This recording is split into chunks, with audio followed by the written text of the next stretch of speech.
Hi guys, DCயோட tomorrow சைடுல இருந்து justice league crisis on infinite earth part 2 page release ஆயிருக்கு. Part 1 review போட்டு already check பண்ணி பாருங்க. சரி வாங்க ரிவ்யூக்குள்ள போகலாம். நம்மோட ஸ்டோரியா போன பார்ட்ல இருந்து கண்டினியூ ஆகுது. போன பார்ட்ல ஹீரோஸ் வந்து ஆன்டி மானிட்டர் வேவ்ல இருந்து 3 இடத்தை காப்பாத்தி இருப்பாங்க. 3 விதமான டவர் வச்சு இப்போதைக்கு இன்னும் நிறைய இடத்துல டவர் வச்சு ஆன்டி மானிட்டர் வேவ்ல இருந்து மத்த இடத்தை காப்பாத்திட்டு இருக்காங்க ஹீரோஸ். இதெல்லாம் நம்ம மானிட்டருக்கு கீழே தான் ஹீரோஸ் பண்ணிக்கிட்டு இருக்காங்க. இந்த விஷயம் நல்லா போயிட்டு இருக்க சமயத்துல ஆன்டி மானிட்டர் என்ன பண்றாருன்னா இந்த டவர்ஸ் எல்லாம் காலி பண்ண ஒரு ஷேடோ டீமன்ஸ் அனுப்புறாரு. ஷேடோ டீமன்ஸ் அந்த டவரை காலி பண்ணிட்டாங்கன்னா ஆன்டி மானிட்டர் வேவ் இந்த இடத்தெல்லாம் அழிச்சிரும். இதுக்கிடையே ஆன்டி மானிட்டர் இன்னொரு வழியும் பண்ணிடுறாரு. நம்ம மானிட்டரோட குரூப்ல இருக்க ஒரு ஆளை தன் கண்ட்ரோலே எடுத்துக்கிறாரு. ஹீரோஸ் இடையில ஒரு விதமான சண்டையும் அவர் மூட்டி விடுறாரு. ஹீரோஸ் தனக்குள்ளே அடிச்சுக்க போறாங்களா இல்ல அந்த டீமன்ஸ் காலி பண்ண போறாங்களா? இன்னும் சரி நம்ம சூப்பர் கேர்ள் மானிட்டரை கொன்னுறாங்க. அவங்க ஏதா பண்றாங்க இதெல்லாம் சேர்த்து சொல்லதான் இந்த கிரைசிஸ் ஆன் இன்ஃபினிட் பார்ட் 2 படம் ஒரு கிளிஃப் ஹேங்கர் எண்டிங்ல தான் முடிஞ்சிருக்கு. பார்ட் 1 அளவுக்கு காம்ப்ளெக்ஸான ஸ்டோரி டெல்லிங் இல்ல. இந்த பார்ட் 2 ரொம்ப ஈஸியா ஸ்டோரி புரிஞ்சுக்கிற அளவுக்கு இருக்கு. கிட்டத்தட்ட ஹீரோஸ் தோக்குற மாதிரியான ஒரு படமா தான் இது இருக்கும். அப்படியே பாசிட்டிவ் நெகட்டிவ் சைடு வந்தோம்னா இந்த எல்லா கேரக்டர்ஸோட வாய்ஸ் ஆக்டிங்குமே நல்லா இருக்கு. அந்த கேரக்டர் பெர்ஃபெக்ட்டா சூட் ஆயிருக்கு. ரெண்டாவது செம்ம எங்கேஜிங்கா படம் எனக்கு போச்சு. இது எந்த அளவுக்கு எல்லாருக்கும் பொருந்தும் எனக்கு தெரியல.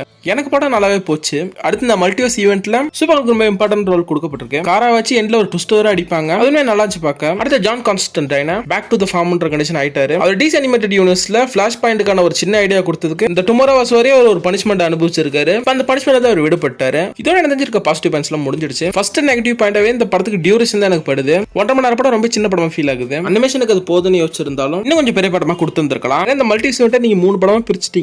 சொல்லுன்ற போது 3 ரொம்ப தெளிவா டீடைலா சொல்லிடலாம். டியூரேஷன் கூட வச்சு இன்னும் தெளிவா கதை சொல்ல முடியும். பட் அவங்க அதை பண்ணாதான் மைனஸா படுது. ரெண்டாவது இந்த டியூரேஷன் காரணமாகவே ஒரு குறிப்பிட்ட ஹீரோஸ் தான் காமிக்கிறாங்க. அதுதானே மத்த ஹீரோஸ்க்கும் மத்த யூனிட்ஸ்க்கும் உங்களால ஃபோக்கஸ் போட முடியல. எனக்கு மைனஸா பட்டது இவ்வளவுதான். இது டெஃபினட் DC ஃபேன்ஸ்க்கான படம். மால் ஃபேன்ஸ் எதுவுமே இந்த படம் பார்க்கலாம். DC கட்டஸ் பத்தி தெரிஞ்சவங்களுக்கு இந்த படம் புரியும். பட் அப்படி ஒண்ணுமே தெரியாது எனக்கு பேட்மேன் சூப்பர்மேனை தவிர வேற யாரும் தெரியாதுன்னா இதுல வர எல்லா கேரக்டர்ஸுமே உங்களுக்கு புதுசா தான் இருப்பாங்க.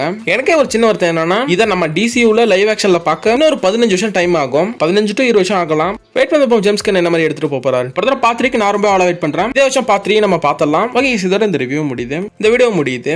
நெக்ஸ்ட் ஒரு நல்ல வீடியோ சந்திப்போம். Tata bye guys.